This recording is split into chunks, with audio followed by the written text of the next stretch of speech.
Morning sir. Very good morning, बैठिए। Thank you. बताइए दिव्या जी, ऐसा क्या अर्जेंट था कि आपको मेरे घर पे आना पड़ा? 1 घंटे बाद तो वैसे भी ऑफिस में मिलने वाले थे ना। हाँ सर, ऑफिस में मिलने तो वाले थे पर वहाँ वो बात नहीं हो पाती ना जो मैं यहाँ करने आई हूँ। तो बताइए क्या बात है। सर वो मैं अपने प्रमोशन से रिलेटेड बात करने आई थी।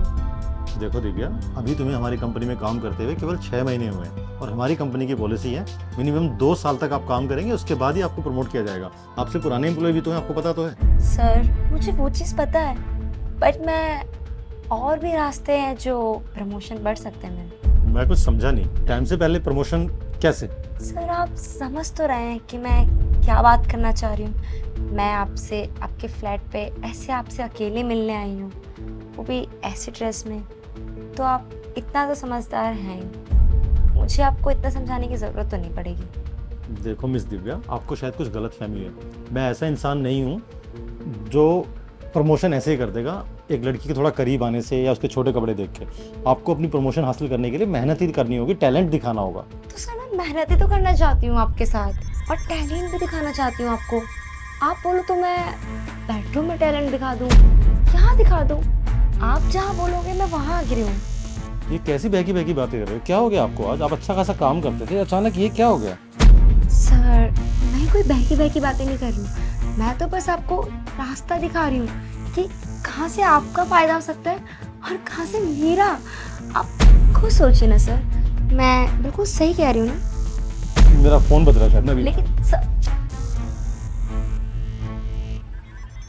इतना मक्खन लगाया, उसके बाद भी ये पिघलने का नाम ही नहीं ले रहा।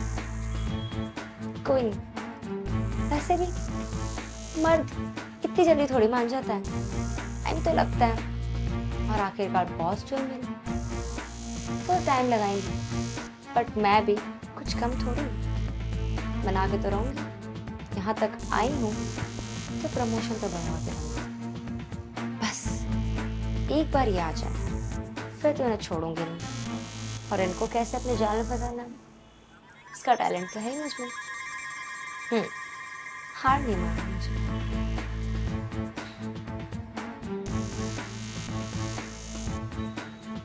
बहुत टाइम लगा दिया, पक्का पक्का मुझसे मैं बचने के लिए गया। मैं भी नहीं जान दूंगी आज हाथ से, पर आई।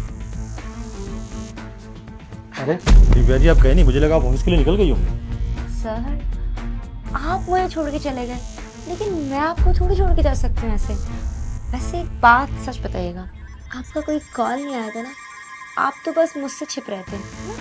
देखो, मेरा फोन आया हो या ना आया हो, इससे तुम्हें कोई मतलब नहीं है। ऑफिस का टाइम होगा, आप ऑफिस जाइए।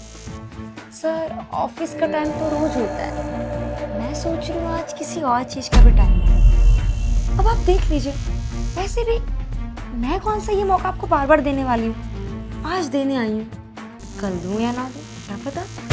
देखो, मुझे लगता है आपको मेरी बात समझ में नहीं आ रही। आप जब से आए मैं आपको यही बोल रहा हूँ, मैं उस टाइप का इंसान नहीं हूँ जो किसी लड़की की मजबूरी का फ़ायदा उठाए। आपको अगर आगे बढ़ना है तो आपको अपना टैलेंट दिखाना होगा, ना कि ये सब फालतू की बातें। सर आपको ही पता है ये चीज़ें कोई फालतू की नहीं है। तो मरते हैं खूबसूरत लड़की, हॉट फिगर, शॉर्ट ड्रेस वाली लड़कियों के लिए, और आप हैं कि दूर भाग रहे हैं। वैसे भी ऑफिस तो होता रहेगा, मैं यहाँ आई हूँ इतनी दूर तो सिर्फ बातें करने तो नहीं आई हूँ सर। और तो और आपकी बीवी भी नहीं रहती आपके साथ, इतने टाइम से आपने कभी कुछ किया भी नहीं। ऑफिस में भी आपका कोई चक्कर नहीं है, मैंने किसी से आपको फोन पे बात करते हुए भी नहीं सुना।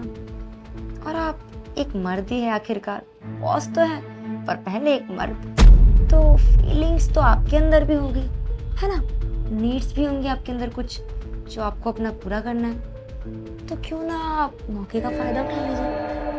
अगर आप मना करते रहेंगे बार बार तो मेरा मौका तो आ जाएगा, बट आपका मौका आएगा या नहीं आएगा इसका कुछ नहीं कह सकती मैं सर। मुझे लगता है आज तुम प्रमोशन हासिल करके रहोगी। Yes sir.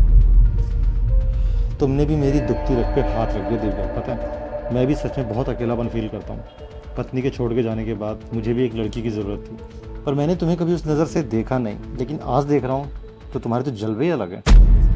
सर अगर आप पहले देख लेते तो और अच्छा होता। चलो अब जब तुमने मुझे मना ही लिया सब कुछ करने के लिए और मैं सब कुछ करने के लिए एग्री भी हूँ, तो उससे पहले क्यों ना तुम अपने पूरे फिगर का दीदार कराओ। एक बार खड़े हो जाओ, मैं ऊपर से नीचे तक निहारना चाहता हूँ तुम्हें। अभी यहाँ? हाँ बिल्कुल, कोई दिक्कत है? बिल्कुल नहीं, क्योंकि हम तो कमरे में वैसे भी होने वाले थे। ठीक है, पर आपकी ये ख्वाहिश है तो ये पूरी कर देते हैं।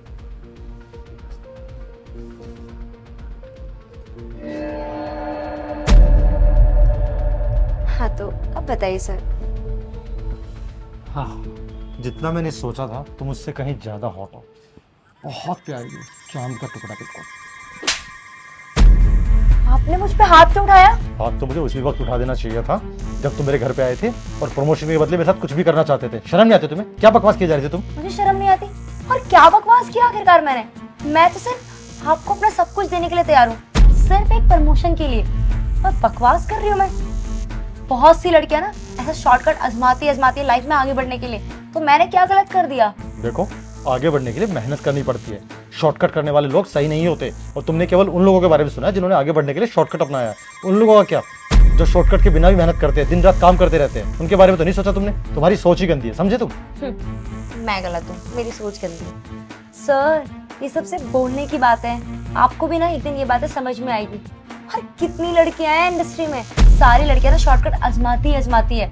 उनको अपना लाइफ सक्सेस करना है और मुझे भी करना है, तो क्या गलत किया मैंने? मुझे लगता है तुम ऐसे नहीं मानोगे, तो तुम्हें समझाने का एक तरीका है मेरे पास। अभी की अभी मैं तुम्हारे घर वालों को फोन करूंगा, बताऊंगा तुम्हारे मम्मी डैडी को कि तुम कैसी हरकत कर रहे हो मेरे साथ, और पूरे स्टाफ को तुम्हारा असली चेहरा दिखाऊंगा कि तुम आगे बढ़ने के लिए मेरे साथ कुछ भी करने को तैयार थे। अब जब जाओगे ना ऑफिस में और घर पे, हर जगह थू थू होगी, समाज वाले ताने मारेंगे, तब तुम्हारी अकल ठिकाने आएगी। और हाँ, अब मैं तुम्हें करूंगा टर्मिनेट और तुम्हारा कैरेक्टर सर्टिफिकेट ऐसा बनाऊंगा कि मेरी कंपनी छोड़ो किसी और कंपनी में तुम्हें काम नहीं मिलेगा। यही चाहते हो ना तुम? नहीं, मैं ऐसा कुछ भी नहीं चाहती सर। मुझे ना माफ कर दीजिए, मुझसे गलती हो गई जो मैं आपके घर पे आई और मैंने आपसे ये सब बातें किया। मुझसे बहुत बड़ी गलती हो गई। मैं ना आपको कोई भी शिकायत का मौका नहीं दूंगी और आज के बाद मैं कोई शॉर्टकट नहीं आजमाऊंगी। बस एक चांस दीजिए सर, प्लीज। देखो, दुश्मन नहीं हूँ तुम्हारा, तुम्हारे भले के लिए तुम्हें समझा रहा था, लेकिन तुम वो समझने को तैयार नहीं हो। तुम्हें पहला और आखिरी चांस दे रहा हूँ। आज के बाद अगर तुमने ऐसी हरकत दोबारा की ना, तो मुझसे बुरा कोई नहीं होगा। मेरी कंपनी तो छोड़ो, कहीं भी काम करने लायक छोड़ूंगा नहीं। समझ गए बात को? सर, मैं आपसे वादा करती हूँ, मैं आज के बाद कोई भी गलत काम नहीं करूंगी और कभी शॉर्टकट रास्ता नहीं आजमाऊंगी। मैं मेहनत से काम करूंगी अपने और आगे बढ़ूंगी। ठीक है, ये पहला और आखिरी चांस है। अब जल्दी ऑफिस जाओ, टाइम होगा ऑफिस का, निकलो यहाँ से। जी सर। यार हद कर दिया जिसने। कितना अच्छा समझता था मैं, कितनी अच्छी फैमिली से बिलोंग करती है। इसके घर वालों को पता लगेगा कि ये सब कर रही थी, कितना बुरा लगेगा उन्हें। लेकिन नहीं, लड़की की इज्जत का सवाल है, ना ही स्टाफ में और ना ही इसके घर पे। बता नहीं सकता मैं, ये बात मुझे खुद तक रखनी है। लेकिन इसने आइंदा ऐसी हरकत की ना, तो इसको माफ़ी नहीं मिलेगी, इसको इसकी सज़ा मिलेगी। और सच में इसके साथ ऐसा करूँगा ना, कहीं जॉब करने लायक नहीं रहेगी। मुझे और लेट कर दिया काम का, पहले ऑफिस के लिए इतना लेट हो रहा था। एक काम करता हूँ, जल्दी से रेडी होता हूँ और ऑफिस के लिए निकलता हूँ।